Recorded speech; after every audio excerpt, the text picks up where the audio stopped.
करते हैं हम जो प्रीवियस क्लास में हम अपनी प्रैक्टिस कर रहे थे लेक्चर की, तो उसी को कंटिन्यू करते हैं। स्क्रीन शेयर है आप लोगों के साथ। हम प्रैक्टिस कर रहे थे अपनी डाटा टाइप्स के ऊपर। नंबर टाइप की स्ट्रिंग है। नंबर टाइप का जो डाटा था उसको हमने देखा था। स्ट्रिंग टाइप का डाटा उसको देखा है, बूलियन को देखा, और जो फोर्थ टाइप हमने डिस्कस की थी क्लास में वो थी ऑब्जेक्ट। तो अब ऑब्जेक्ट को क्रिएट करके हम देखते हैं।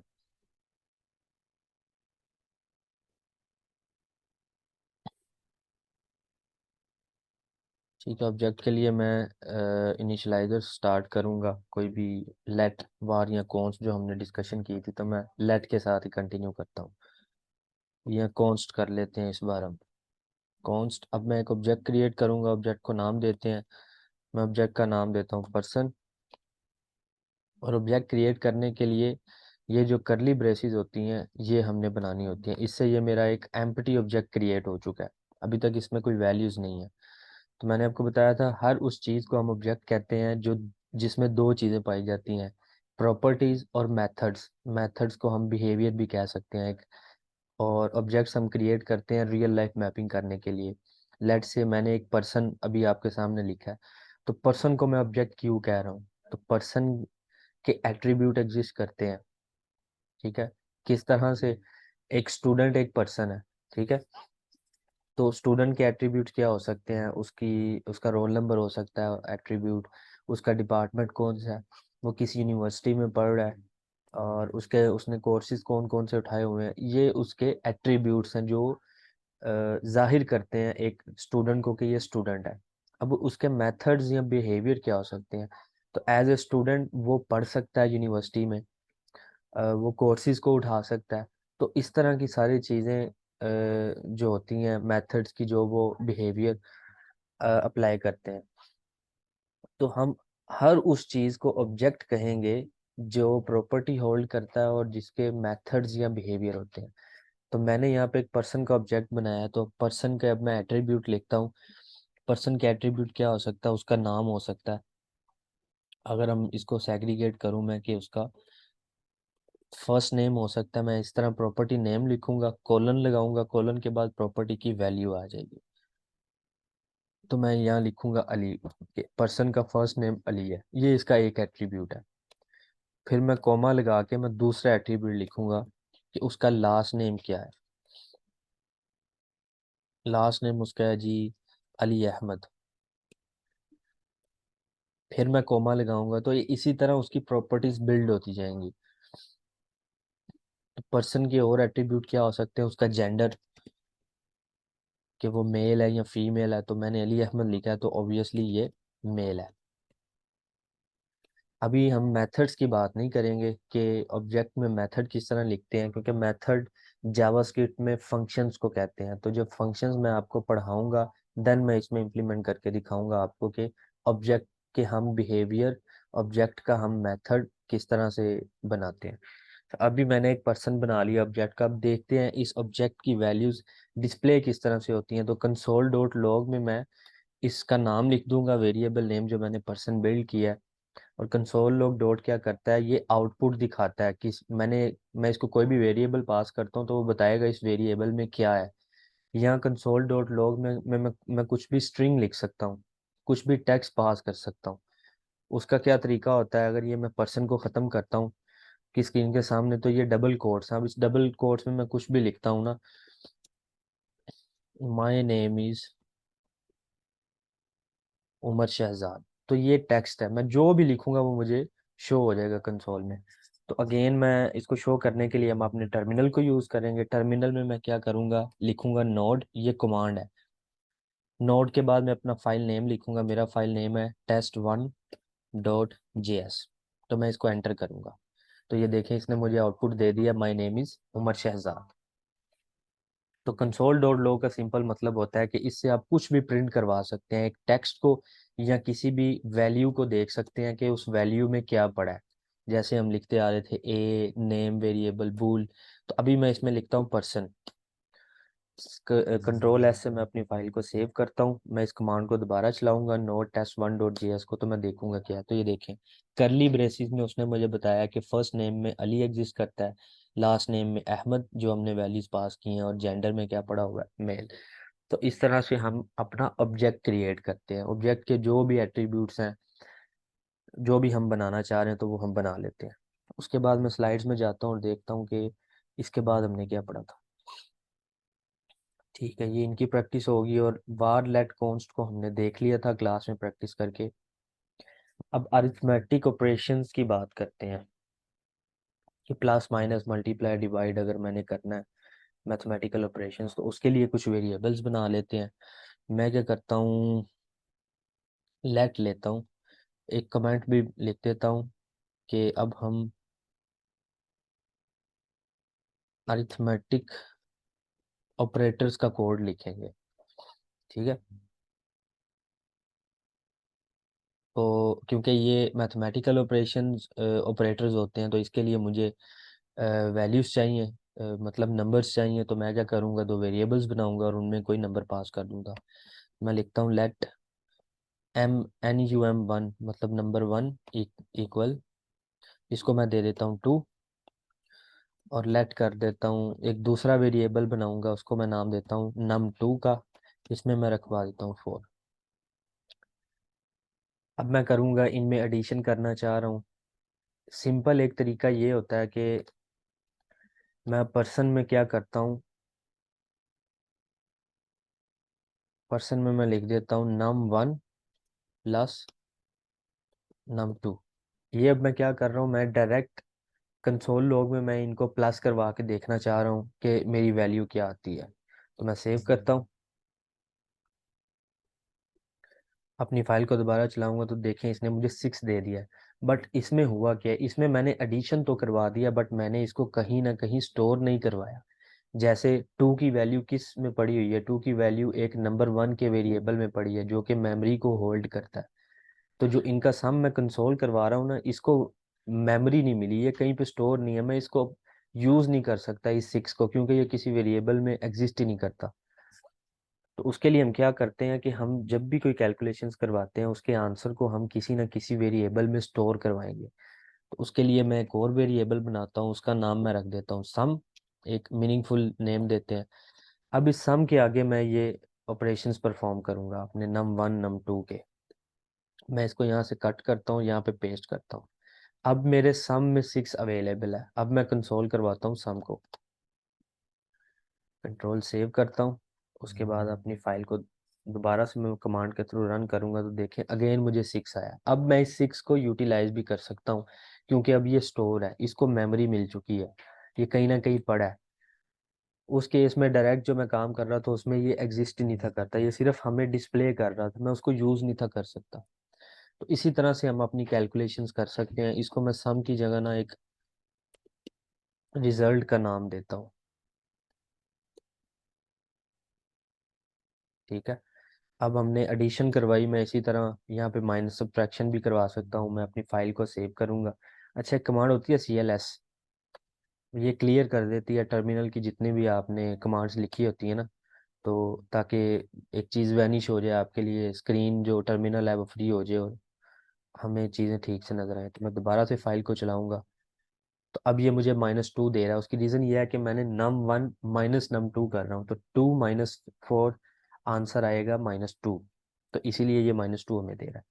तो यहाँ पे मैं सिंपल ऑपरेटर्स को चेंज करूंगा। डिवीजन के लिए डिवाइड का ऑपरेटर है, मल्टीप्लिकेशन के लिए ये स्टैरी का ऑपरेटर होता है। और अगर मुझे लेना है नम, मुझे पावर लेनी है, तो ये दो स्टैरिक है। ये टू की पावर फोर का जो आंसर होगा मुझे दे देगा। मैं सेव करता हूँ अपनी फाइल को और इसको चलाता हूँ, तो ये देखें 16, टू की पावर फोर 16 होता है। अच्छा, इधर अजान हो रही है, तो मैं अपना माइक म्यूट कर रहा हूँ। तो जैसे अजान खत्म होगी तो हम कंटिन्यू करते हैं।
तो ये कोड आपके लिए ना कंटिन्यू करते हैं फिर से। तो कोड ज़रा मैंने आपके लिए ब्यूटीफाई कर दिया ताकि आपको सारे ऑपरेटर्स यहाँ पे नज़र भी आ जाएं और आप इसको प्रैक्टिस भी कर लें। तो 10 मिनट में हमारी मीटिंग एंड हो जाएगी, तो लिंक आपको दोबारा शेयर करूँगा, तो आप लोग ज्वाइन कर लीजिएगा। तो अभी के लिए मैं बाकी चीज़ों को कमेंट करता हूँ जिनकी हमने डिस्कशन नहीं की। तो ये वो ऑपरेटर्स हैं जी, मैंने आपको बता दिया। सम करना है तो ये प्लस का ऑपरेटर आ जाएगा, माइनस से ये माइनस का ऑपरेटर, मल्टीप्लाई के लिए सिंगल स्टार, डिवाइड के लिए फॉरवर्ड स्लैश, और अगर पावर लेना चाह रहे हैं दो नंबर्स की तो ये डबल स्टैरिक। अब आता है मॉडुलस का ऑपरेटर। ये परसेंटेज का जो साइन है इसको बोलते हैं मॉडुलस ऑपरेटर। ये आपको जब हम डिवीजन करते हैं ना, तो जो रिमाइंडर बचता है वो हमें देता है। अभी हमारे पास जो वैल्यूज हैं वो नंबर 1 में मैंने 4 रखा है और नंबर 2 में 2 पड़ा हुआ है। तो 4/2 जब करेंगे तो आंसर आएगा 2, बट रिमाइंडर में क्या पड़ा होगा? 0। तो अब मैं कंसोल डॉट लॉग में रिमाइंडर का वेरिएबल पास करता हूँ और हम चेक करते हैं इसमें क्या पड़ा होगा। तो इसमें 0 पड़ा होगा। तो ये देखिए हमें 0 शो हो गया। इसकी एक एग्जांपल मैं आपको और देता हूँ जिसमें रिमाइंडर हमें 0 नहीं मिलेगा। मैं करता हूँ 5/2। अब 5/2 जब हम करते हैं ना तो आंसर आएगा 2 और रिमाइंडर में 1 बच जाएगा। मैं सेव करता हूँ अपनी फाइल को। काइंडली अपना माइक म्यूट कर लें जिसका भी।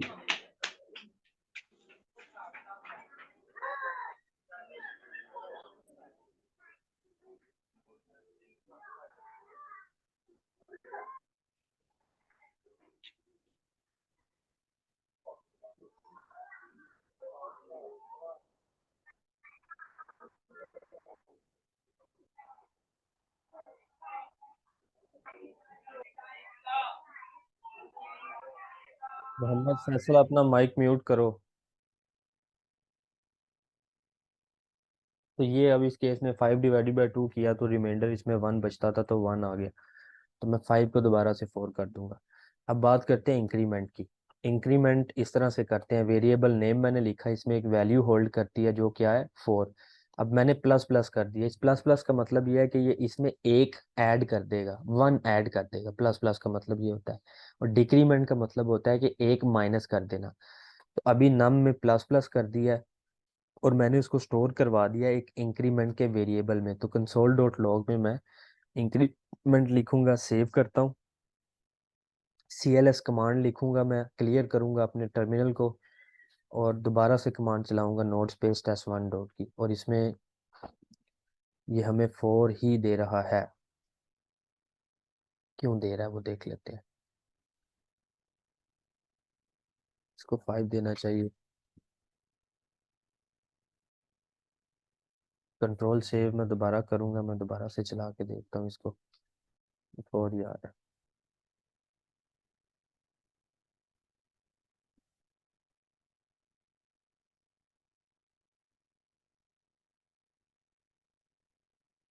मैं इसको कॉपी करूंगा नंबर 1 प्लस प्लस को कंसोल डॉट लॉग में करवा के देखता हूँ मुझे ये 5 देता है या अभी भी स्टिल 4 देता है।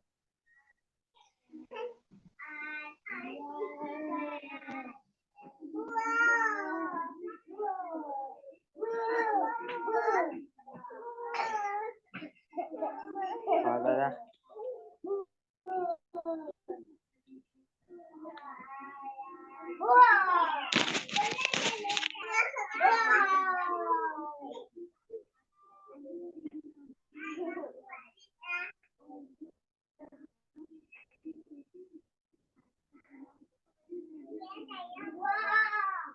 मोहम्मद फैसल अपना माइक म्यूट करो।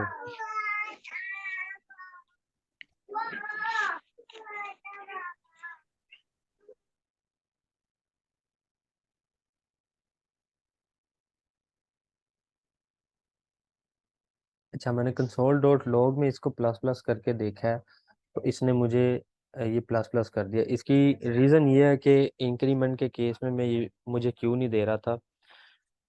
तो इसको समझने के लिए आपको थोड़ा सा मुझे मेमोरी का आइडिया देना पड़ेगा। बेसिकली ये हुआ ये है कि जब हम इंक्रीमेंट करते हैं ना, प्लस प्लस का साइन मैंने लिख दिया है इस साइड पे, राइट साइड पे, वेरिएबल के राइट साइड पे है।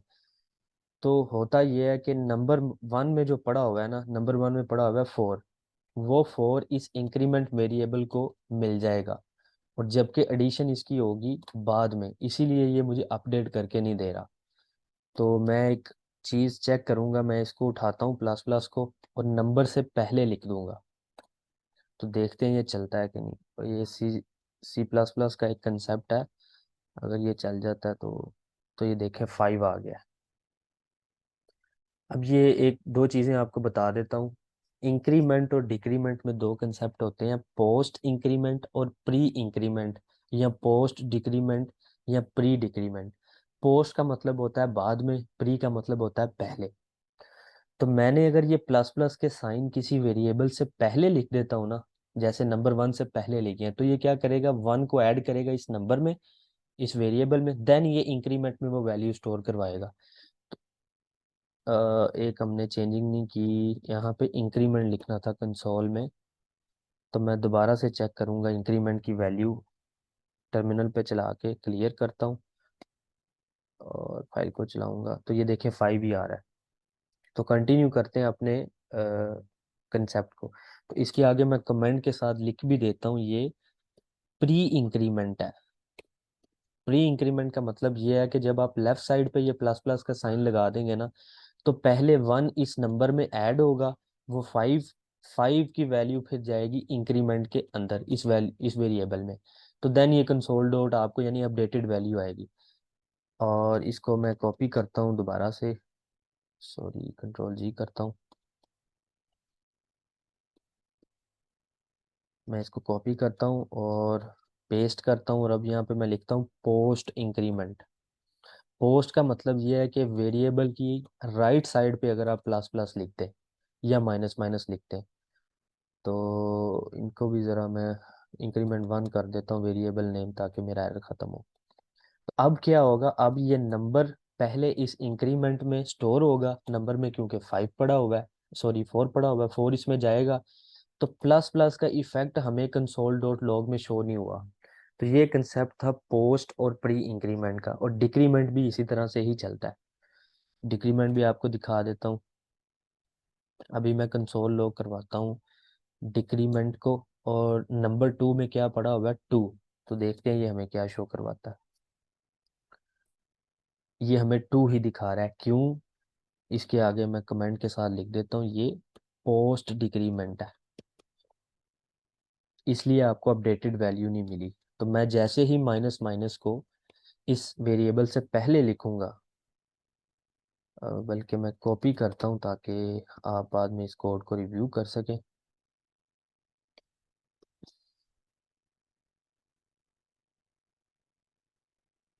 ये पोस्ट और ये प्री हो गया, और इसको मैं डिक्रीमेंट 1 कर लेता हूँ। अब मैं डिक्रीमेंट 1 को कंसोल डॉट लॉग करवा के जब हम देखेंगे, तो इसमें हमें वैल्यू 1 शो करवाएगा। मैं फाइल को सेव करता हूँ। अभी ये 0 आ गया। 0 इसलिए आ गया है कि नंबर 1 एक दफ़ा इधर डिक्रीमेंट हो गया और एक दफ़ा इधर।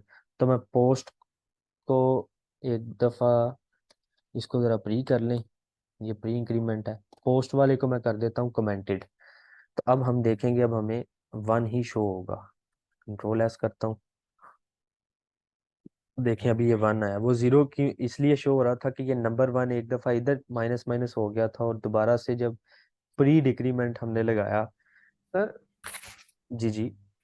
ये ना दोबारा इसका जो कंसेप्ट है ना पोस्ट और प्री का, ये किस तरह पोस्ट काम करता है? मैं दोबारा रिवाइज करवा देता हूँ आपको। इंक्रीमेंट और डिक्रीमेंट का तो कंसेप्ट आप लोगों को क्लियर है ना, कि इंक्रीमेंट का मतलब है किसी भी नंबर में एक ऐड कर जी देना, सर जी। डिक्रीमेंट का मतलब है किसी भी नंबर में एक माइनस कर देना। ये एक शॉर्ट फॉर्म है एडिशन की या सब्ट्रैक्शन की, कि आप एक एग्जिस्टिंग नंबर में प्लस माइनस कर देते हैं। वरना तरीका ये होना चाहिए ना, लेट से हमने जैसे नंबर 1 लिया है, नम 1 में मैं माइनस करता 1 इस तरह हार्ड कोड करके, या मुझे इसमें से 5 माइनस करवाना है, या मुझे इसमें से 8 माइनस करवाना है, तो ये तरीका चलता है जो मैथमेटिकल ऑपरेशंस होते हैं। बट माइनस माइनस क्या करता है, वो सिर्फ एक ही माइनस करेगा, ये 2 माइनस नहीं करेगा, 3 नहीं करेगा। प्री और पोस्ट को मैं रिपीट कर देता हूँ, इंक्रीमेंट के थ्रू मैं रिपीट रिपीट करता हूँ, डिक्रीमेंट का कंसेप्ट भी वही है। प्री का मतलब होता है पहले, पोस्ट का मतलब होता है बाद में। तो इसी कंसेप्ट को आपने समझना है। अब प्री में जाते हैं, मैं साथ साथ हाईलाइटेड करता हूँ, एक ज़रा मैं जूम कर दूँ आपके लिए, आई थिंक सो जो मोबाइल पे बैठे होंगे उनके लिए थोड़ा सा विजिबल हो। स्क्रीन पे लगा रहा हूँ और स्क्रीन शेयर कर रहा हूँ आपके साथ। ठीक है जी, प्री इंक्रीमेंट और पोस्ट इंक्रीमेंट की बात हो रही थी। तो पोस्ट का मतलब है बाद में, प्री का मतलब है पहले। तो इसकी जो एग्जीक्यूशन मेमोरी में कैसे होती है वो मैं आपको समझा देता हूँ। अब प्री इंक्रीमेंट में ये होता है कि ये डबल डबल का जो साइन है ना, प्लस प्लस का, ये वेरिएबल से पहले लगाते हैं, उसको हम प्री कहते हैं, और अगर वेरिएबल के बाद लगाएंगे तो उसको पोस्ट कहते हैं। अब मेमोरी में ये होता है कि अगर मैंने किसी भी वेरिएबल से पहले ये साइन लगा दिए है ना, तो होगा ये वन इस वेरिएबल में जिसका नाम है num1, इसमें ऐड होगा। तो num1 में क्या पड़ा होगा, 4, 1 + 4 ये बन जाएगा 5। तो ये 5 इस इंक्रीमेंट वेरिएबल में चला जाएगा।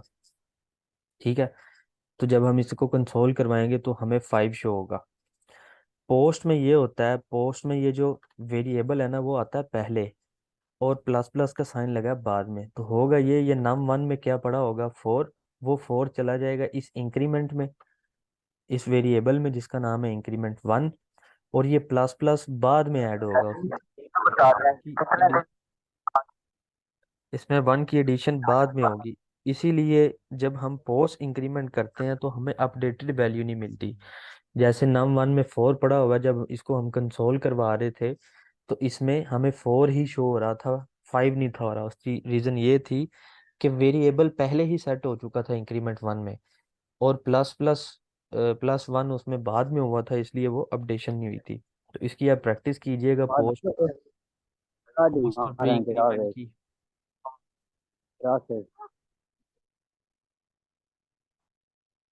तो आप लोगों को समझ आ जाएगी ज़रा। ठीक है, कोई क्वेश्चन पोस्ट और प्री में तो बता सकते हैं, देन कंटिन्यू करते हैं हम।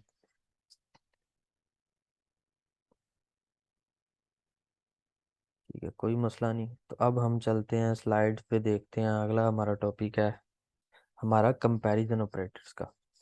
तो अगेन कंपैरिजन ऑपरेटर भी मैथमेटिकल ऑपरेशंस ही होते हैं।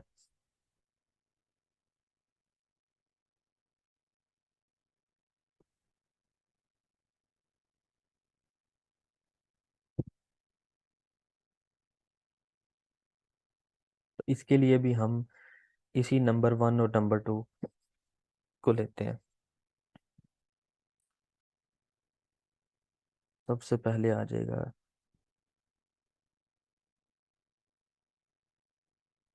Equal to. अब मैं क्या करता हूँ, num1 इक्वलिटी को चेक करने के लिए हम डबल इक्वल का साइन यूज करते हैं, और इसके साथ मैं लिख दूंगा num2। num1 में क्या पड़ा हुआ है, ये क्या हो रहा है, num1 को की इक्वालिटी चेक करेगा num2 के साथ। अगर ये दोनों नंबर सेम हुए तो इस इक्वल टू में ट्रू या फॉल्स चला जाएगा, और वो हमें शो हो जाएगा। तो अभी हमें पता है num1 is not equal to num2 है, क्योंकि 4 और 2 इक्वल नहीं होते। तो इस इक्वल टू के वेरिएबल में फॉल्स जाएगा, और ये हमें कंसोल में शो होगा। अपनी फाइल को सेव करता हूँ, CLS करते हैं, अपने टर्मिनल को क्लियर करते हैं, और नोड फाइल नेम लिख के चलाएंगे इसमें। तो ये देखें फॉल्स आ गया। अगर मैं इस num2 में भी 4 लिख देता हूँ और सेव करता हूँ अपनी फाइल को, अब मुझे ट्रू मिलेगा। ये स्टिल फॉल्स दे रहा है। हमने फाइल को सेव किया है, num1 में 4 पड़ा है, num2 में 4 पड़ा है। कंट्रोल S करता हूँ मैं फिर से,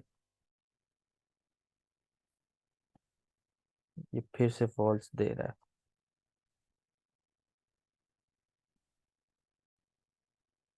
तो हम एक काम करेंगे,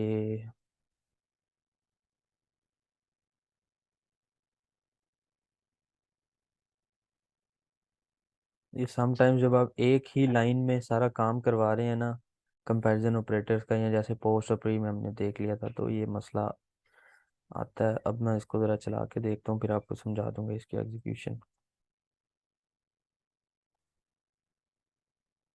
अभी आ रहा है जी अनडिफाइंड,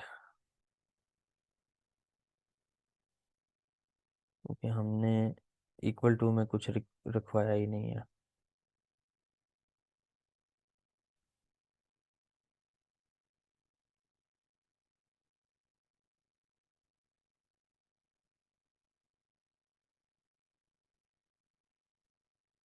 अभी भी फॉल्स दे रहा है, तो इसको हम बगैर वेरिएबल की देखते हैं, क्योंकि मोस्टली हमने जब कंपैरिजन ऑपरेटर को यूटिलाइज करना होता है तो हम किसी वेरिएबल में रखवाते नहीं हैं। शायद इसी वजह से ये इशू हो रहे हैं। उसे हमारे कंपाइलर को समझ नहीं आ रही, हमने असाइनमेंट भी लगाई हुई है और डबल इक्वलिटी भी लगा रहे हैं, तो वो काइंड ऑफ पजल हो रहा है। तो मैं इसको कंसोल के अंदर ही हम चेक करेंगे अपने कंपैरिजन ऑपरेटर्स को अप्लाई करके। तो मैं सेव करता हूँ और फिर से देखते हैं हमें क्या रिजल्ट मिलता है। अभी भी ये फॉल्स दे रहा है, इसे फॉल्स देना नहीं चाहिए। अच्छा, फॉल्स किस लिए दे रहा है जी, समझ आ गया। मैं अपने प्री इंक्रीमेंट और जो पोस्ट इंक्रीमेंट का कोड है इसको करने लगा हूँ कमेंट, क्योंकि एग्जीक्यूशन लाइन बाय लाइन होती है। वो क्या कर रहा है, यहाँ पे एक +1 आ रहा है, इधर भी +1 आ रहा है, और नंबर 1 में +1 जब होगा, 4 + 1 5, इस लाइन में ये 6 हो जाएगा, और नंबर 2 में 4 था, ये यहाँ एक माइनस करेगा 3 और यहाँ माइनस करेगा तो 2 आ जाएगा।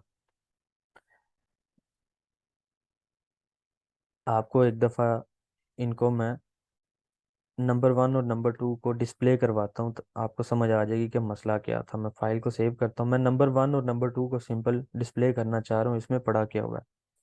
ये तो ये देखें 6 और 2 पोस्ट और प्री इंक्रीमेंट की वजह से। तो मैं पोस्ट और प्री इंक्रीमेंट को कमेंट कर दूंगा। अब चलाऊंगा अपनी फाइल को, तो अभी इसमें 4 4 ही नजर आएगा हमें। ठीक है, गुड है। तो दोबारा से हम एक वेरिएबल बनाते हैं लेट। अब होप सो कोई मसला नहीं आएगा इक्वल का। उसमें मैं क्या करता हूँ, नंबर 1 को डबल इक्वल के लिए 2 असाइनमेंट ऑपरेटर यूज होते हैं, num2 करूंगा, और इक्वल टू को हम कंसोल करवाते हैं। इक्वल को, सॉरी, इस दफ़ा मैंने वेरिएबल नेम रखा हुआ है इक्वल। मैं सेव करता हूँ अपनी फाइल को। CLS से हम अपने टर्मिनल को क्लियर करेंगे, नोड से कमांड चलाएंगे, तो ये देखें अभी ट्रू आ रहा है मुझे, क्योंकि इसमें 4 और 4 है। अब 4 की जगह मैं 2 करके क्रॉस चेक करूंगा मुझे ये फॉल्स देता है कि नहीं। तो ये देखें फॉल्स। तो ये मसला था हमारा, पोस्ट और प्री इंक्रीमेंट की वजह से वैल्यू सेम नहीं थी रह रही।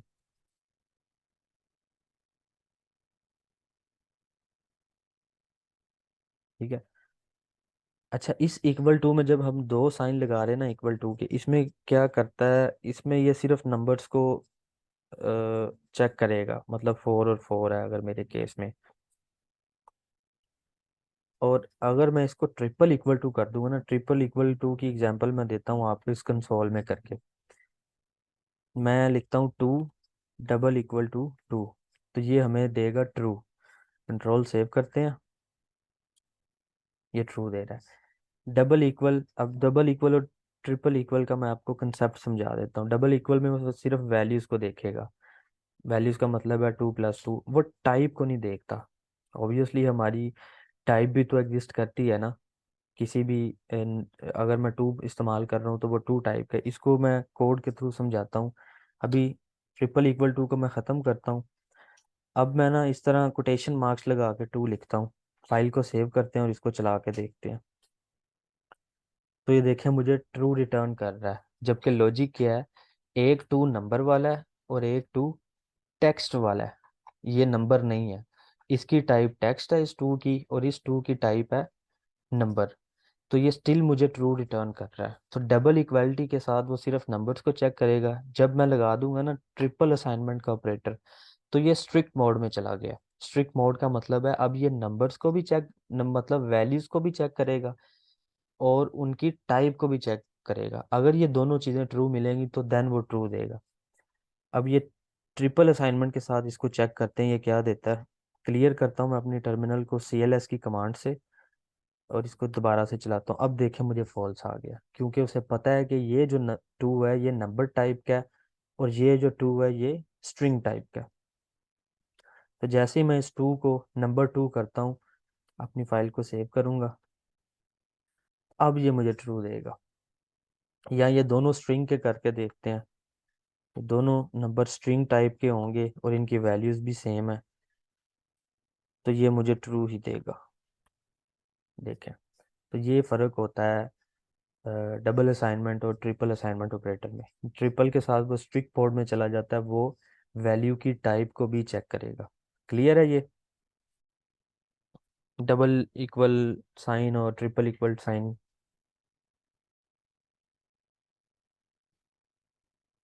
जी सर क्लियर है। चलें, अब इसी तरह जैसे इक्वालिटी चेक करते हैं, हम नॉन इक्वालिटी भी चेक कर सकते हैं। तो ये भी मैं कंसोल में चेक करवाता हूँ कि मैं लिखता हूँ फोर। अब नोट के लिए ये एक साइन यूज होता है, ये एक्सक्लेमेशन मार्क, उसके साथ एक असाइनमेंट ऑपरेटर, और मैं साथ लिखता हूँ टू। तो ये four is not equal to two, तो हमारा जो लॉजिक है वो ठीक है, मतलब चार दो के इक्वल नहीं होता, तो ये मुझे ट्रू रिटर्न करेगा। मैं इसको चलाता हूँ तो देखें ट्रू आ गया। अब मैं टू की जगह फोर कर देता हूँ, तो four is not equal to true, जबकि ये ट्रू है तो ये मुझे फॉल्स रिटर्न करेगा, क्योंकि ये लॉजिक ही नहीं ट्रू हुआ। फोर फोर के इक्वल होता है, जबकि हम उसको कह रहे हैं नॉट इक्वल। सेव करता हूँ, इसको चला के देखते हैं, तो ये मुझे फॉल्स आ गया। तो ये लॉजिक आपके ऊपर है, आप इक्वालिटी के साथ चीज़ को चेक करना चाह रहे हैं या नॉन इक्वालिटी के साथ। सेम इसमें भी स्ट्रिक्ट मोड एग्जिस्ट करता है, अगर मैं एक असाइनमेंट ऑपरेटर और लगा दूंगा। मैं फाइल को सेव करता हूँ तो ये मुझे फॉल्स रिटर्न करेगा। ठीक है, फोर फोर के इक्वल नहीं होता। जैसे ही मैं इनमें से किसी एक को टेक्स्ट की फॉर्म में कन्वर्ट कर दूंगा, तो अब ये टाइप भी चेक करेगा। ठीक है, इसको चलाते हैं, तो ये ट्रू आ गया। ट्रू इसलिए आया कि हम नॉन इक्वालिटी चेक कर रहे हैं और उसने टाइप को भी देखा है, तो टाइप भी उसकी मेट नहीं की। ये फोर टेक्स्ट टाइप का है और ये फोर नंबर टाइप का है। तो इस इन कंसेप्ट की आपने एक दफ़ा प्रैक्टिस ज़रूर करनी है ताकि चीज़ें क्लियर हों। उसके बाद ग्रेटर देन का साइन आता है और नॉन ग्रेटर देन का साइन आता है। तो अगेन हम कंसोल में प्रैक्टिस करेंगे नंबर्स के साथ। तो four is greater than two, तो ये हमारी लॉजिक ठीक है, तो ये मुझे ट्रू रिटर्न करेगा। मैं अपने टर्मिनल को क्लियर करूँगा, फाइल को चलाते हैं, तो मुझे ट्रू आ गया। और अगर मैं इसका साइन चेंज कर दूंगा लेस देन का, फोर इज़, क्योंकि ये लेफ़्ट टू राइट रीड करना है, four is less than two, तो फोर टू से बड़ा है, तो ये मुझे फॉल्स रिटर्न करेगा।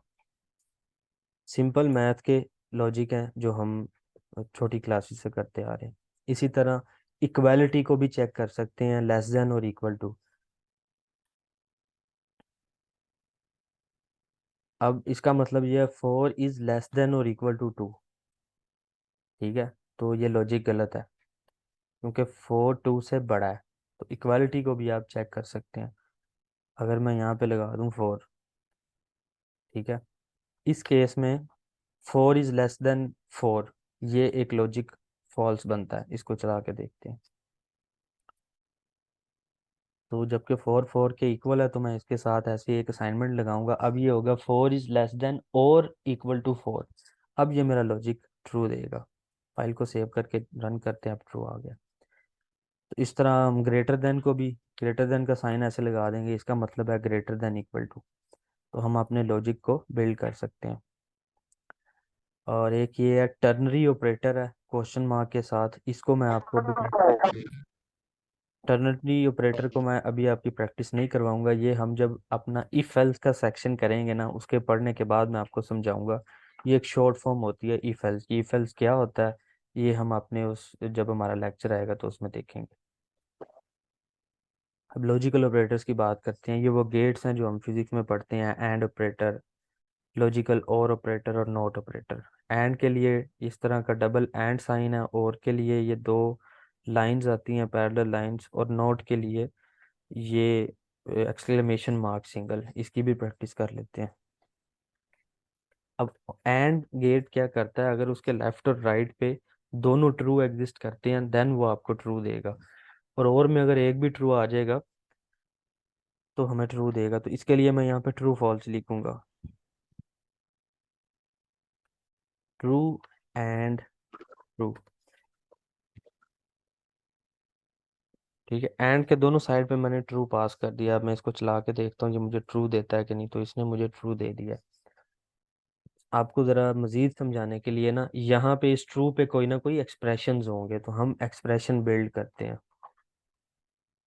एक्सप्रेशन बिल्ड करने के लिए मैं ऐसे पैरेंथेसिस लगाऊंगा, मैं एक लॉजिक लिखता हूँ, two is triple equal to two. Strict mode में मैं ले गया हूँ इसको, और इस ट्रू की जगह भी मैं लिख देता हूँ, यहाँ मैं लिखता हूँ कि two is less than four. तो ये two is less than four, ये भी मेरा लॉजिक थ्री है, ये मुझे ट्रू रिटर्न करेगा। और two is triple equal to two strict mode में, ये भी मुझे ट्रू रिटर्न करेगा। तो एंड ऑपरेटर मुझे ट्रू ही रिटर्न करेगा। तो मैं अपनी फाइल को सेव करके दोबारा चलाता हूँ, तो ये देखें ट्रू आया। अब मैं इनमें से किसी एक लॉजिक को फॉल्स करता हूँ। फॉल्स करने के लिए मैं इस टू को टेक्स्ट फॉर्म में कर देता हूँ। अब मेरा जो लेफ्ट साइड पे लॉजिक है ये मुझे फॉल्स रिटर्न करेगा, और जो राइट साइड पे लॉजिक है ये ट्रू रिटर्न करेगा। तो एंड ऑपरेटर कहता है अगर किसी एक साइड पे भी फॉल्स आ गया तो मैं फॉल्स दूंगा। इसको सेव करते हैं और चेक करते हैं वैल्यू क्या है। तो ये फॉल्स आ गया। रीज़न क्या थी, मेरा जो लेफ्ट साइड का लॉजिक है ये इतना लॉजिक, ये मुझे फॉल्स रिटर्न करता है। और ऑपरेटर के लिए हम ये पैरेलल लाइंस लगाते हैं। और ऑपरेटर आपको ट्रू रिटर्न करेगा अगर उसको एक भी वैल्यू ट्रू मिल गई। तो अभी तक मेरे लॉजिक जो मैंने लिखा है, मेरे लेफ्ट साइड पे जो एक्सप्रेशन है ये मुझे फॉल्स रिटर्न कर रहा है, और राइट साइड पे जो एक्सप्रेशन है ये मुझे ट्रू रिटर्न कर रहा है। तो ये मुझे ट्रू ही देगा क्योंकि एक वैल्यू ट्रू आ चुकी है। तो और ऑपरेटर फॉल्स तब देगा जब दोनों साइड फॉल्स होंगी। तो मैं क्या करता हूँ, मैं इस लॉजिक को भी फॉल्स करता हूँ कि two is greater than false. True is greater than four, जो कि मेरा लॉजिक गलत है। तो ये अब दोनों एक्सप्रेशन मुझे फॉल्स रिटर्न कर रहे हैं।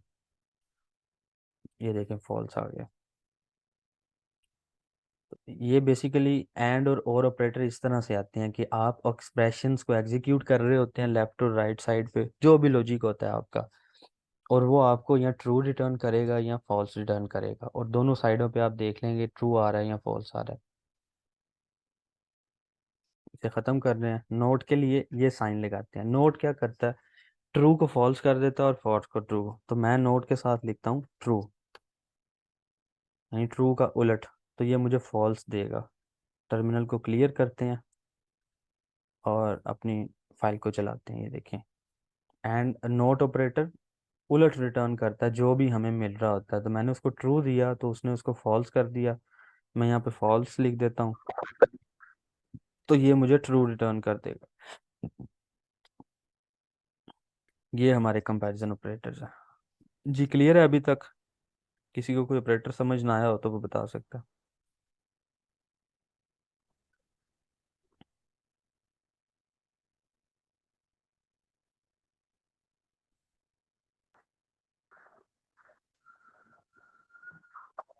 ठीक है जी, तो कंटिन्यू करते हैं।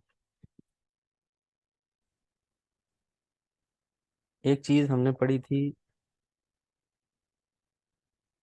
ये जो सेंटेक्स है ना, इतना यूज स्ट्रिक्ट मोड, ये हमने पढ़ा था कि ये क्या करता है कि आपको पाबंदियां लगा देता है आपके कोड लिखने में। वो पाबंदी किस तरह की होती है कि आप अनडिक्लेयर्ड वेरिएबल को यूज़ नहीं कर सकते। इसमें ग्लोबल और लोकल स्कोप को हमने डिस्कस किया था, तो वो भी मैं आपको समझा देता हूँ। तो एट द टॉप ले चलते हैं ज़रा। इस कंसोल को मैं उठाने लगा हूँ और अपने टॉप पे लेके जाता हूँ। ये मेरा सारा कोड नीचे।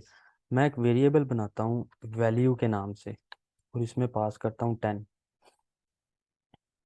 ठीक है, इसके बाद मैं कंसोल करवाता हूँ इस वैल्यू को। अब इसमें फ़र्क क्या है, इसमें फ़र्क ये है कि मैंने इस वैल्यू को कोई लेट कॉन्स्ट या वार नहीं दिया, मैंने कोई आइडेंटिफायर नहीं दिया इसको। तो देखते हैं कि ये जावास्क्रिप्ट कोड चलता है या नहीं चलता। कंट्रोल सेव करते हैं, तो ये चल गया, इसने मुझे 10 रिटर्न कर दिया। बट ये जो लाइन है ये है एक ऐसा वेरिएबल है जिसका नाम है वैल्यू, जो कि अनडिक्लेयर्ड है। इसकी कोई टाइप नहीं हमने बताई कि ये कॉन्स्ट टाइप का है या ये लेट टाइप का है या ये वार टाइप का है। तो जैसे ही मैं यहाँ पे लिखता हूँ ना यूज़ स्ट्रिक्ट, अब ये मुझे अलाउ नहीं करेगा कि मैं ऐसे वेरिएबल्स को यूज़ करूं जिनके साथ मैं var let या const नहीं लिख रहा। अब मैं फाइल को सेव करके चलाता हूँ, देखते हैं क्या आता है। तो ये देखिए इसने मुझे एरर थ्रो किया है और ये बता रहा है कि ये रेफरेंस एरर है, वैल्यू नॉट डिफाइंड। तो जैसे ही मैं इसके साथ कॉन्स्ट लिख दिया मैंने, हम लेट भी लिख सकते हैं, हम बार भी लिख सकते हैं। अब मैं इसको सेव करके चलाता हूँ, अपने टर्मिनल को क्लियर करेंगे। अब देखिए ये मुझे 10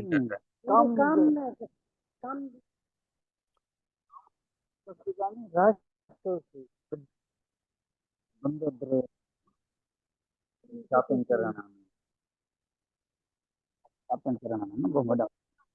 मोहम्मद शफीक अपना माइक म्यूट कर दें।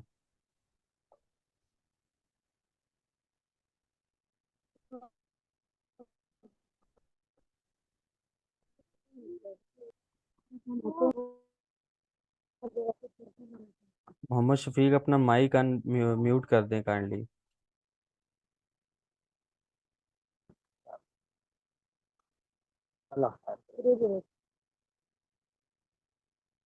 मेरी तरफ से भी ये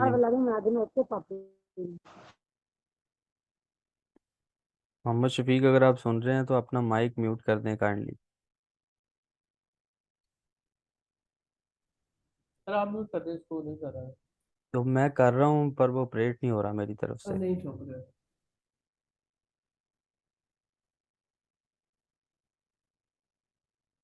वाई भी हो गया, चलें अभी अच्छा। ठीक है, ये यूज स्ट्रिक्ट ये करता है कि आपको आपकी कोडिंग को एफिशिएंट करता है, आपको रफ कोडिंग करने की इजाज़त नहीं देता। अब ग्लोबल और लोकल स्कोप की बात करते हैं। ये मेरी फाइल है जावास्क्रिप्ट की, ये जो आपको कोड नज़र आ रहा है ना, तो ये जितना कोड मैंने अभी तक लिखा है ना, इसका जो स्कोप है वो है लोकल। मैं इसको एक्सेस कर सकता हूँ कहीं से भी, मतलब मैं कहीं पे भी कंसोल लॉग करता हूँ ना, तो वो एक्सेस हो जाएगा। अब लोकल स्कोप को समझाने के लिए मैं एक फंक्शन आपके लिए बनाता हूँ। फंक्शन को हम डिस्कस भी करेंगे बाद में, बट अभी के लिए मैं सिंटेक्स आपको लिखता हूँ। तो फंक्शन लिखने का तरीका ये होता है, मैं फंक्शन, ये कीवर्ड होता है फंक्शन का, ये लिखेंगे।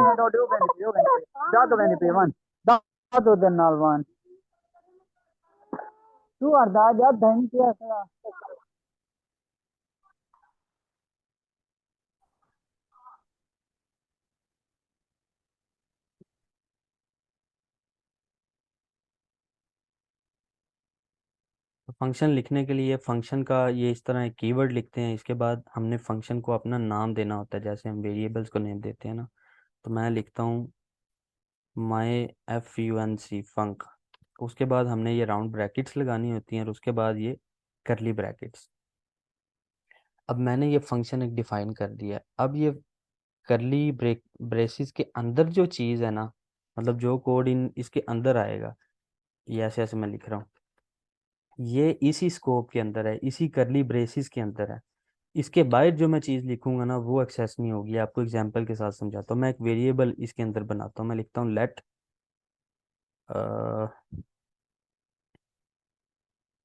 बी कर लेते हैं, बी इज इक्वल टू 10।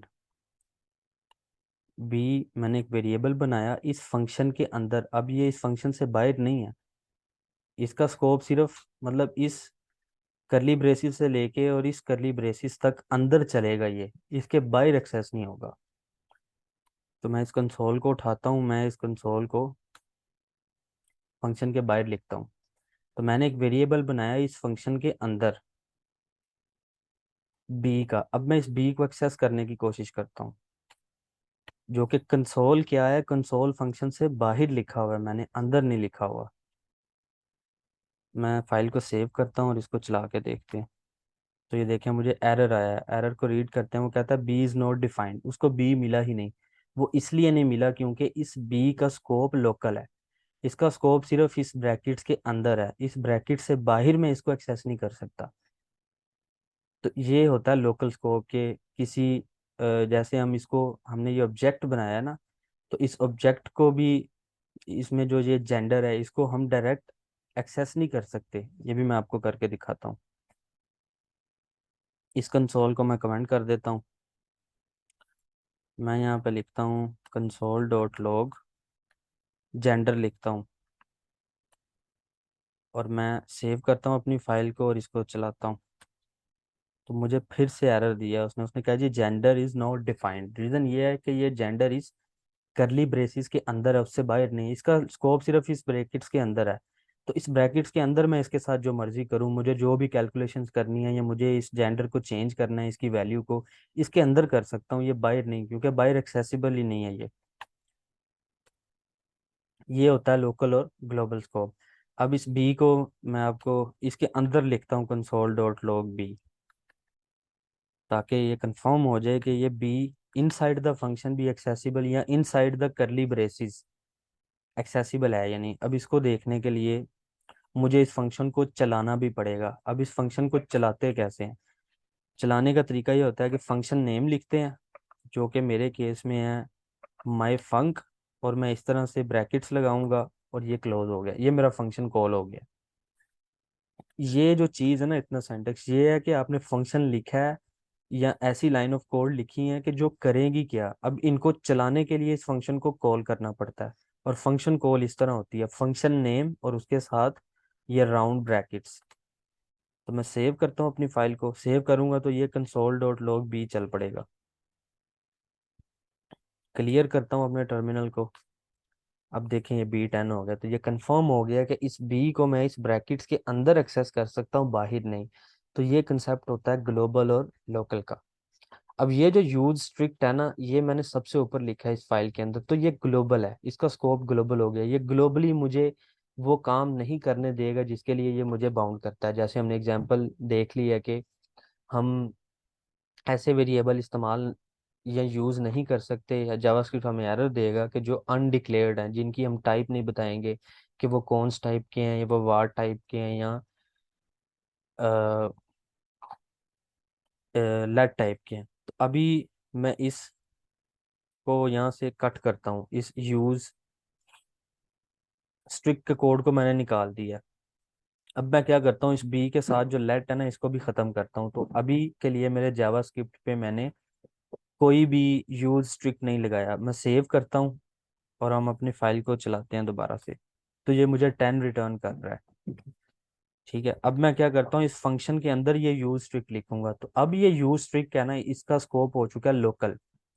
ये यूज स्ट्रिक्ट सिर्फ इस ब्रैकेट्स के अंदर देखेगा कि कोई मामला अगर खराब है जिसके लिए ये बाउंड करता है आपको, वो उन चीजों को वह नहीं आपको अप्लाई करने देगा। आउटसाइड द इन ब्रैकेट्स के बाहर आप जो मर्जी करते हैं। तो ये देखिए, अब मैं इसको चलाता हूँ तो ये मुझे एरर देगा, रेफरेंस एरर।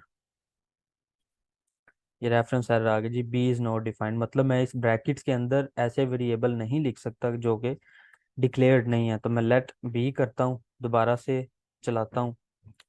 अभी ये मुझे कोई एरर नहीं दे रहा, जबकि मैं आउटसाइड इस फंक्शन के बाहर ये काम कर सकता हूँ। तो उसके लिए फिर से आपको दिखा देता हूँ कि इसका स्कोप लोकल है। इस चीज़ को हम कंफर्म करना चाह रहे हैं।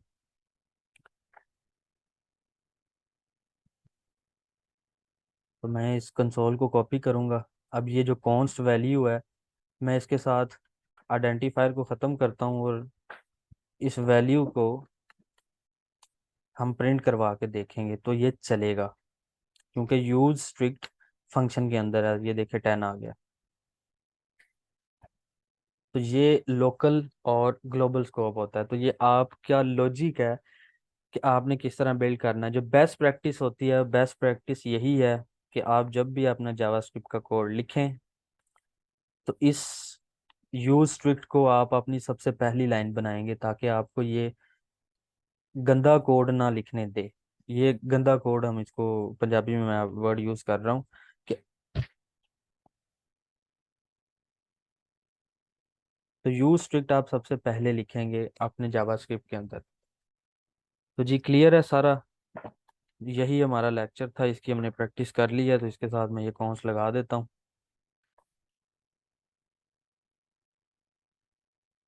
किसी का कोई क्वेश्चन है तो वो पूछ सकता है।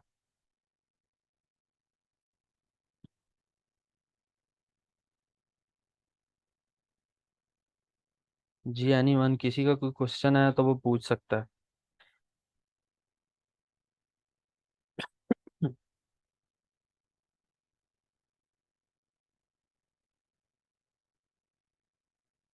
ये क्लियर है सबको?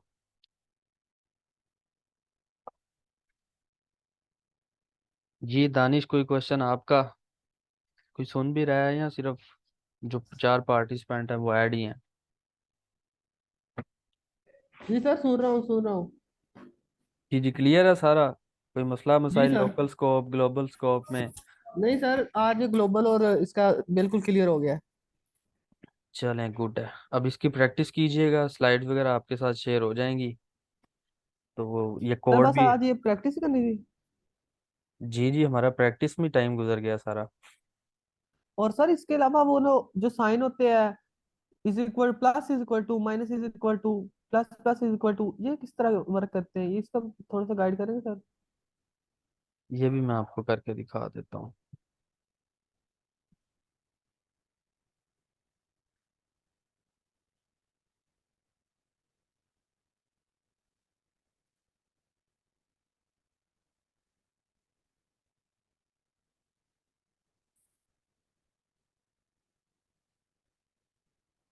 हेलो। जी जी, मैं सर कर रहा हूँ। ये स्टॉप रुक रही है, पता नहीं क्यों। क्या रुक रही है? ये जोन की मीटिंग जो है ना हमारी, इसमें अभी ग्लिच सा आ गया था, अभी ठीक हुई है अभी। वो वैसे ही नेट का इशू होगा। अच्छा, मैं एक आपके लिए ना लाइन ऑफ कोड लिखता हूँ। मैं लिखता हूँ कॉन्स्ट रिजल्ट इक्वल टू